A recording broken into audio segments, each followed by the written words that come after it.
Karibu katika sehemu ya 10 ya recap yetu. Kama bado hujatazama sehemu ya 9, kisha unagusa hiyo pop up kinachokeza juu kabisa upande wa kulia mwa screen wako ili tuweze kwenda pamoja. Tulipokuwa tumekomea katika episode ya 9, ni mara baada ya kushuhudia kwamba yule mwanamama alikuwa akipenda sana kushinda katika hoteli aliweza kuondoka na moja kwa moja akarejea hospitalini. Lakini pia tuliweza kumtazama mpiga kinanda maarufu sana ndani ya nchi ya Korea anayefahamika kama Roy John. Huyu mwamba mke wake alifariki siku nyingi zilizopita, lakini hakutaka kumzika, akamwacha katika mafridha. Alikuja kumletea ua jekundu. Lakini kitu ambacho mwamba alikuwa hajui kabisa ni kwamba mke wake, mzimu wake kila wakati ulikuwa huko nyuma yake na ukimshikilia na kumtia moyo katika kila hatua ya maisha anayoipitia. Ila kuna siri nyingine inaendelea. Lakini pia katika ile kampuni ya Mwamba Jangwan, siku ya leo alikuwa na bonge la event na mgeni mwalikwa ambaye atakwenda kupiga piano alikuwa mwingine bali ni yule mwamba Roy John. Na mwamba akiwa katika chumba cha kusubiria alikuwa akipata huzuni sana na alitamani hata kujibonda vidole vyake ili angalau asiwe anaweza kupiga tena piano, lakini akashindwa kabisa, akakosa ujasiri wa kufanya hivyo. Lakini katika wakati huo Mwamba Kang-ho ambaye ni kiongozi wa ulinzi alikuwa akipita hapa na akaweza kugongana na huu mzimu ambao uliweza kufa siku za hivi karibuni. Ila alipoweza kupishana nao akaanza kuhisi kana kwamba amepishana na kitu na akaanza kujiuliza, ni kwa nini mwili wangu umekupa ni baridi kiasi hiki? Huu mzimu ulikuwa ukimsikia mwamba namna anavyoongea. Basi jamaa moja kwa moja akaelekea katika chumba cha music, lakini huyu mpiga kinanda maarufu anayefahamika kama John aliweza kujificha, kutaka kabisa mtu wote aweze kujua kwamba alikuwepo hapa ndani. Lakini Mwamba Kang-ho katika harakati zake za kuendelea kutafuta alikuja kugundua kuwa huyu mpiga kinanda alikuwa amejificha nyuma ya kinanda. Akaanza kumuuliza, unajificha kwa ajili gani? Lakini Mwamba hakuweza kujibu. Jamaa akaweza kumkwida na kuanza kumnyanyua hapa ndani. Lakini wakati huo walinzi wakawa wamefika eneo hili na kugundua kwamba huyu mtu ambaye anakunjwa ndio mgeni mwaliko ambaye atakwenda kupiga kinanda siku ya leo. Hasa mwamba Roy John akatumia hii kama fursa, akasema kwamba kwa sababu mlinzi wenu ameweza kuniumiza mkono, basi siwezi kabisa nikapiga piano siku ya leo. Kwa hiyo niseme kwamba nimecancel kabisa mwaliko wenu wa siku ya leo. Bidada Gang-soo alipoweza kugundua jambo hili aliumia sana. Akaenda kumfuata huyu mwamba Roy John na kumwomba msamaha kwa kile ambacho kimeweza kutokea, lakini jamaa hakutaka kabisa kumsikiliza bidada, akawa ameondoka zake. Lakini ile time tu mwamba anaondoka, basi moja kwa moja bidada akaweza kuona ule mzimu ambao ni mke wake mwamba Roy John, na ukamwambia kuwa naomba unisaidie kunirekebishia mume wangu kwa sababu anapitia nyakati ngumu sana. Lakini huko upande wa pili secretary alikuwa akiongea na Mwamba Gang-wan akimwambia kwamba unatakiwa ununue hii cheni na umpatie bidada kwa sababu pindi utakapokuwa umesafiri kuelekea Shanghai katika vikao vyenu vya kiofisi, basi bila shaka atakuwa anakumisi sana. Lakini Mwamba akamwambia secretary kwamba hamna umuhimu wowote mimi kumnunulia bidada hiyo cheni. Ya nini bana? Kama atanimisi animisi, kama hatonimisi asinimisi, vyovyote vile yani. Lakini kumbe Mwamba alikuja kuinunua ile cheni kisirisiri na akaweza kumpatia bidada. Ila sasa kisanga ni anaendaje kwenda kumpatia bidada. Jamaa akaanza kuwaza, ndamwambia kwamba hebu chukua hii cheni au nimwambieje. Lakini wakati huo bidada akawa anagonga hodi na kusema kwamba nimekuja kuchukua zawadi yangu, nasikia umenunulia zawadi. Jamaa akabakia mdomo wazi kwa sababu hii zawadi amenunua kisirisiri na maana watu tayari washagundua kwamba amenunulia bidada.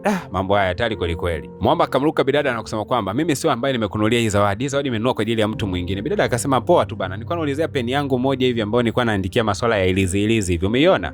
Jamaa akasema kwamba sijaweza kuiona peni yoyote ile. Sawa, okay. Bidada akasema basi ngoja niandae chakula hapa kwa sababu kuna mwanamke ambaye anataka kumwandalia mume wake chakula siku ya leo. Mwanamke tena, ina maana anamwandalia kwenye nyumba yetu hii? Akasema hapana, yani kuna mwanamke yule mke wa Roy John, yule mama ambaye ni mpiga kinanda, ndio alikuwa anampenda sana kumwandalia mume wake chakula. Kwa hiyo akaomba siku ya leo aweze kushirikiana na mimi. Mwamba akashtuka sana kuona kwamba tayari mzimu ushaingia hapa ndani na akaanza kusema kwamba huyu mwanamke alikuwa akimjali sana mpenzi wake. Kabla hata ya kuanza kupiga kinanda alikuwa anamwandalia keki nzuri sana na vyakula vingi sana vya kupendeza. Lakini wakati huo bidada anaendelea kuongea na huyu mzimu. Kumbe bana Mwamba alikuwa yuko hapa kando anafuatilia tu maongezi yake. Hapa tu bidada akawa anataka kuelekea kwenda kuchukua mafuta sehemu. Akashangaa kuona kwamba ameweza kugongana na huyu jamaa. Kitendo cha kugusana tu na huyu jamaa, ule mzimu ukawa umetoweka. Kumbuka kwamba huyu akigusana na mzimu basi yule anatoweka. Ikabidi bidada kwanza kusema bana, usingenigusa, umenigusa tayari mizimu ishaondoka. Sasa mimi nitatengenezaje hii keki? Alikuwa ananielekeza. Ndapataje maelekezo? Mwamba akapata wazo. Akaingia pale katika maeneo fulani vya freezer akamwambia kwamba kunywa hii bia haraka sana, alafu utakapokuwa umeelewa basi ule mzimu ataingia katika mwili wako na yeye ndio atakwenda kutengeneza hicho chakula kwa niaba ya kwako wewe. Bidada akasema sawa, lakini huo mzimu unaweza kaingia kwenye mwili wangu na ukao na goma kutoka. Kwa hiyo ni hatari pia, ila naomba tu ninywe bana hiyo bia. Mwamba kuyasikia hayo akamwambia bidada, kuanzia leo sijawahi kusubutu kunywa pombe hata kidogo. Lakini dakika hizo bana ule mzimu ukao umeweza kurudi. Bidada alifurahi kweli kweli na kuanza kumwandalia chakula. Na wakati huo anaendelea tu kumwandalia hicho chakula, na kumbe Mwamba alikuwa ameelekea tena mocho, alikwenda kumtazama mke wake. Wakati huo bana akapokea simu. Bidada akimwambia kuwa ana jambo la muhimu sana anataka wa discuss. Christmas, lakini pia akampatia keki na akamwambia kwamba unaweza ukajaribu. Jamaa alivyoweza kujaribu alishangaa kwa kwamba hii keki inanogea sawa kabisa na ile ambayo mke wake alikuwa akitengeneza kipindi cha uhai. Bidada Gangsu akamwambia Mwamba kwamba mke wako yuko upande wetu kila wakati na amenishirikisha kutengeneza hii keki ambayo nimeweza kuandalia siku ya leo. Amesema anatamani sana kuona unapiga hatua katika maisha. Mwamba baada ya kuyasikia hayo maneno akajikuta mwili wake mpaka unapata nguvu. Vidole vyake ambavyo vilikuwa vimekunja akajikuta tu anavilegeza na kutaka kuanza kupiga kinanda. Baada ya hapo akamshika huyu Gangsu na kusema kwamba naomba niongee na mke wangu hata mara moja tu. Lakini bidada akatikisa kichwa akasema kwamba haiwezekani kwa sababu ni ulimwengu miwili tofauti kabisa. Kwa hiyo hatakiwi kabisa kuendelea kuchimba ndani zaidi, atakosea na atamkosea Mungu. Hasa Mwamba Jangwan kabla ya kuelekea airport akaanza kumuuliza bidada, "Je, utakuwa na hofu sana pindi utakapogundua kwamba mimi sipo hapa nyumbani?" Lakini bidada akasema hapana, ni kawaida tu, nitakuwa najisikia amani, haina shida. Basi Mwamba akasema kuwa ulikuwa unatafuta peni yako, si ndio? Lakini jamaa alikuwa anazuga tu kana kwamba aweze kumpatia bidada ile zawadi ya cheni. Wakati huo anaendelea kujisearch na bidada akazuga eti kana kwamba eti naye anajisearch. Ngoja kwanza nikaitafute peni yangu huko katika chumba changu. Hasa bidada asijue kwamba anavyoondoka hapa ndo anaikosa zawadi ya cheni. Jamaa anajikuta anashindwa kumpatia zawadi bidada. Hasa huku bidada Gangsu alikuwa ameelekea katika duka fulani hivi la nguo akiwa ameambatana na ule Mwamba anayefahamika kama Liu John. Huyu jamaa alikuwa anaelekezwa nguo ipi ya kuweza kuvaa. Kumbuka kwamba hapa ameambatana na ule mzimu ambao ni mke wake na ulimchagulia nguo sahihi kabisa kwa sababu Mwamba anaenda kufanya performance. Lakini dada yake na bidada Gangsu akasema kwamba hivyo utaendelea kuwa mtumwa wa watu katika siku zote za maisha yako au itakuwaje kwaje? Lakini bidada akasema kwamba sasa hivi nataka mke wa Liu aweze kuvaa mwili wangu ili aweze kuongea na mume wake yeye mwenyewe. Lakini dada mtu alisema kwamba usije kusubutu kufanya kitu kama hicho hata kidogo, kwa sababu utakapofanya hivyo uweze kujua ule mzimu unaweza kubakia ndani ya mwili wako ama ukatoka. Sasa kama ukibakia ni hatari sana, unajua hilo. Lakini wakati haya yote yanaendelea kudiskasiwa, Mwamba alikuwa akimsikia vizuri kabisa bidada kile ambacho anadiscuss na mwenzake. Akaona kwamba kumbe inawezekana kabisa mwili wa huyu mwanamke ukatumiwa na mke wangu. Wazo la kipumbavu likawa limemjia Mwamba, akawaza akarudi katika mji ule wa mochwali na kusema kwamba mke wangu, niko tayari kabisa kukupokea wewe hata kama utakuwa unatumia mwili wa mtu mwingine. Hasa huku bana Mwamba yule Jangwan, kumbuka kwamba ndo anaondoka hivyo anaelekea airport, lakini ile cheni hajaweza kumpatia mtu yoyote, ila akakumbuka kwamba bidada kuna kipindi fulani alisemaga kwamba katika lile keni pale anko mmoja ambaye ni marehemu anashindaga pale. Ikabidi Mwamba kwa imani tu aende kumwambia huyu mzimu kwamba naiacha cheni hii, lakini naomba umpatie bidada Jangho maelekezo yote ili mpaka aweze kuipata hii cheni, ni mali yake. Lakini mara baada tu ya Mwamba kuweza kuondoka, kuna wadada wawili walikuwa wanakuja kukaa katika eneo lile lile. Huu mzimu bana ukaanza ulinzi pale pale, ukaanza kulitikisa ile keni, na baada ya kulitikisa ile keni wakina dada wakaanza kuogopa, mbona hii keni inatikisika lenyewe? Lakini kumbe alikuwa anawasaidia hao waweze kutoka eneo hili. Huku upande wa pili Mwamba Roy John akachukua vidonge vya usingizi akaviweka katika kinywaji fulani ambacho bidada atakwenda kunywa, na akaamini kwamba pindi bidada atakapokuwa amekunywa basi atamuomba mke wake aweze kuingia katika mwili huu na asije kutoka kamwe. Ni kweli kabisa, katika dakika za kuhesabu bidada naye mbwembwe zikawa zimezidi, akajikuta anaingia mpaka katika chumba hiki, akawa amenyoshwa kinywaji. Baada ya kunywa kile kinywaji moja kwa moja akawa amelala na ule mzimu ukaoingia katika mwili wake. Japokuwa huu mzimu haukupenda sana kufanya tukio hili, lakini kwa mapenzi ya mume wake basi ukalazimika kufanya hivyo. Basi bana mjomba mtu wa Mwamba Jangwan alikuwa anaingia ndani ya chumba hiki, ila alishangaa sana kumwona bidada Jangho akiwa na mawazo ya tofauti kabisa, yani na tabia zenye kupekewa tofauti kabisa. Akabaki anashangaa, mbona bidada amebadilika sana tofauti na alivyokuwa kabla. Na huyu mpiga kinanda alisema kwamba nikishamaliza performance yangu siku ya leo ya kupiga kinanda, naahidi kwamba bidada huyu Jangho nitamsafirisha mpaka nje ya nchi kwa sababu ametokea kunifurahisha sana siku ya leo. Basi secretary ikabidi kuweza kumpigia jamaa simu na kumwambia kwamba hivyo ulishachanaga na yule bidada Jangho, kwa sababu mbona hati nasikia kwamba anatakiwa kusafiri kuelekea nje ya nchi na huyu Mwamba Liu John. Na ikabidi secretary kusema kwamba yani sasa hivi wako tofauti kabisa, ni kama vile wana mahusiano, namna walivyokuwa wameshikana mikono, alafu wanasema kwamba wana safari kuelekea nje ya nchi baada ya show. Mwamba Jangwan kila anapoyasikia haya akaanza kuunganisha doti, akaanza kugundua kwamba ndio maana bidada bana alisema anataka kumsaidia Mwamba angalau aweze kumpatia mwili wake. Kumbe bana hiki ndio ambacho kinaendelea. Hasa jambo la kushukuru ni kwamba wakati huu Mwamba anapigiwa simu alikopo yuko airport, alikuwa bado hajapanda ndege. Haraka sana akacancel flight na moja kwa moja akawa anarudi tena katika ile hoteli. Mwamba akamwambia bidada, kusanya kila kitu chako, mimi nakwenda kufanya performance ya mwisho katika stage. Baada ya hapo nikirudi na kuchukua na moja kwa moja tunaelekea nje ya nchi. Lakini huyu bidada akamlamba kibao jamaa. Bidada akasema, wewe ukui kila siku za maisha yako, umekuwa tegemezi mpaka tegemezi tena. Yaani unanitegemea mimi mke wako kila wakati katika kila kitu kikubwa na kidogo. Hivi unajua kwamba nilikuwa nateseka sana nilipokuwa nikiishi na wewe kule duniani, kwa sababu niligundua unaniegemea katika kila kitu. Nilikuwa nimechoka sana, lakini nilikuja kugundua kwamba niko huru pindi nilipoweza kufa. Akasema siwezi nikikatili haki ya mtu mwingine kuweza kuishi. Bidada Gangsu aliweza kunisaidia katika mambo yote. Embo amka mme wangu, kwani unakuwa mjinga kiasi hicho? Mwamba haya maneno yalikuwa yameingia mpaka ndani ya mtima. Jamaa alijikuta mpaka anapiga magoti akimsihi mke wake wake kwamba naomba ubakie ndani ya mwili huu, nina mazungumzo na wewe. Wakati huo akawa ameelekea kupiga piano, lakini ile namna ambayo Mwamba alikuwa akipiga kinanda siku ya leo alikuwa akipiga katika utofauti mkubwa. Yani alikuwa anapiga katika namna ambayo iko bomba sana, kiasi fulani hivi ni kama jamaa alikuwa amepiga hatua fulani. Huku upande wa pili huku Mwamba Jangwani ameweza kufika na akamkuta bidada akiwa amekaa hapa ndani, na akasema nakusihi wewe mzimu utoke haraka sana kwenye mwili wa msichana wangu. Akamwambia wewe kaka, wewe yani unaishi na mwanamke siku zote za maisha yako na hujui siri zake. Hivi unajua kwamba bidada Gangsu alikuwa akikupenda sana kwa kipindi kirefu? Na akamweka Mwamba wazi kwamba ili mimi niweze kutoka ndani ya mwili huu ni jambo jepesi tu inatakiwa kufanyika. Unatakiwa kumkisi bidada Gangsu na atakwenda kupata fahamu zake. Baada ya hapo mimi nitakuwa nimetoka. Jamaa kwa kuwa anampenda sana bidada hakutaka kabisa kupoteza muda, akaweza kumkisi na moja kwa moja bidada akaweza kupata ufahamu wake, lakini akamwegemea Mwamba. Kisha jamaa akaweza kumtua katika sofa. Jamaa akichungulia muda anagundua kwamba yuko nje kabisa ya wakati na ana appointment ya muhimu sana ya kikampuni. Ikabidi kumwacha bidada hapo akiwa amemshika nafasi ya mkono hivi, na moja kwa moja akawa anaelekea airport kwenda kubuku ndege nyingine. Lakini ile time bidada anafungua tu macho yake, anashangaa amevaa gauni moja nzuri kweli na Mwamba Kanghu yuko mbele yake. Akawa anajiuliza nimefikaje hapa na ni kwa nini nimevaa nguo hizi? Huyu Mwamba Kanghu akasema kwamba hata mimi mwenyewe sijui kitu chochote ambacho kinaendelea. Lakini kesho yake bidada akiwa mbeba maboksi anaendelea kufanya kazi zake hapa katika kampuni, akaweza kuliona lile keni likiwa linatikisika. Alipojaribu kuuliza akamwambia kwamba tazama pembeni hapo. Akaja kugundua kwamba kuna cheni ambayo ilikuwa imeweza kuachwa. Na yule mzimu wa mjomba mtu kasema kwamba alikuwa ameacha hiyo cheni, alikuwa ni Mwamba Jangwan. Basi bidada alifurahi kweli kweli. Lakini wakati huo huo ikaja taarifa nyingine kumhusu Mwamba Jangwan, na mtu aliyekuwa ameleta taarifa alikuwa ni mlinzi katika kampuni. Habari hii ikamshangaza sana bidada na kujikuta anaanza kukimbia. Tukutane katika episode ya 11 itakayokwenda kutupa majibu nini ambacho kilikuwa kimeweza kupokelewa.